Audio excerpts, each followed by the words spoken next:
พี่น้อง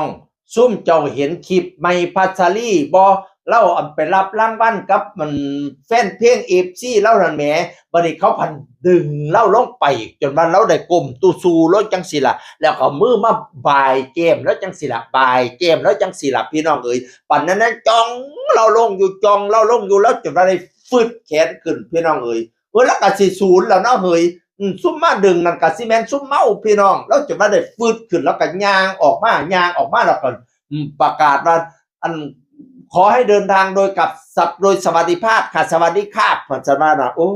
ยเราสูญหยุดการแสดงทันทีเลยสั่งหยุดเลยโพดพ่อบักโม่บักแต่งซุ่มนั่นกระไรให้เกียรติศิลปินแหน่เห็นบักกระไรเนาะ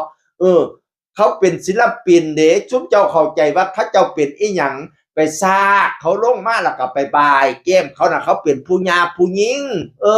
ให้เกียรติเขาแน่สิให้ติ๊บก็ให้ติ๊บดีๆให้ติ๊บงามๆมันเกินงามมันเกินหยอกดิซุมเจ้าเฮ็ดนั่นน่ะจ้องเขาไปพาหัวเขาสักลงนั่นสิบ่ได้เขาลงแพทย์ลงหมอสิบ่ยากปะไปใช้โทษติให้คิดได้แหมเฮ้ยเขาเป็นผู้หญิงดิเขาอ่อนเอกเจ้าตัวเจ้าดึงเขาหลอนหัวสักทวนลงนั่นเจ้าสิรับไหวบ่เขาซูเปอร์สตาร์ผู้เดเเอ้ยเนาะอันคนเมานี่ก็ไรเราเข้าปากความยากบ่มีพี่น้องใครเป็นศิลปินทั้งอันเพิ่นพูดน่ะทั้งเพิ่นอยู่กรุงเทพกรุงไทยทั้งเพิ่นอันทั้งเป็นดอดอกดาราด้วยคำว่าเฮ็ดจังซี่ซุปเจ้าเฮ็ดน้ำกาเฮ็ดน้ำเขาบ่เอานี่ล่ะมีแต่เฮ็ดน้ำคนอีสานบ้านเฮานี่ล่ะคันศิลปินใหญ่ๆทั้งกรุงเทพกรุงไทยจ้างเขาบ่กล้าไปกวนเขาเห็นว่าคนอีสานบ้านเฮาใจดีว่าสันเกินสะโพดสะโพอันนี้ขนาดเราเป็นระดับซุปเปอร์สตาร์ดิศิลปินน้อยๆนะหมอลำซิ่งข้อยก็เห็นซุมอันเอฟซีขี่เราไปซากแขนเขาลงมานั่นไปบายแก้มเขานั่นน่ะโพดพวกบักโม่บักแตงซะเขาก็บ่กล้าตู้กล้าเถียงละเนี่ยว่าเขาทำมาหากินเขาก็อยากได้ติปอันนี้โอ้ยไม่วัดซะนี่แล้วบ่ไว้หน้าไว้ตาเด้อแล้วก็คนพ่อหน้าผาพ่อผืนลูกมีพ่อมีแม่แหมีกิ๊กมีจอมเว้าผืนเงินน่ะโดยแล้วกันผู้นึงเติบละสร้างนั่นสร้างนี่อยู่บ่เซาจังสิมาเอาใบร้อยใบเศร้ามันกวนแล้วจังเสียมาบายแก้มแล้วจังเสียมาซากแล้วจังเสียโตแล้วสามารถสิไว้หน้าไว้ตาสร้างหยุดทันทีเลยต้องคอยฟังจังหน่อยก็ฟังจังหน่อย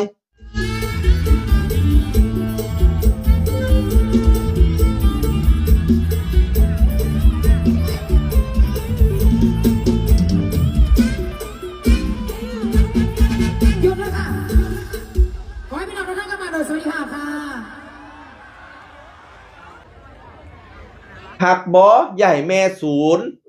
แล้วยางขึ้นมาเห็นเราเฮ็ดปากป่ะชุบเจ้าว่าแล้วว่าจังได๋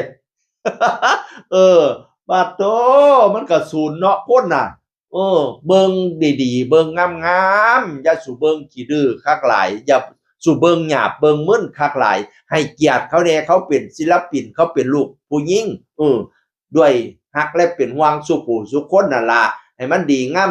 แน่คนอีสานบ้านเฮาอย่ามันเกินอย่าให้มันเกินงามอย่าให้เขาว่าเฮาได้พี่น้องเอ๋ยจากเสียงอื่นคนก็มาเว้าสู่ฟังสวัสดีครับสวัสดี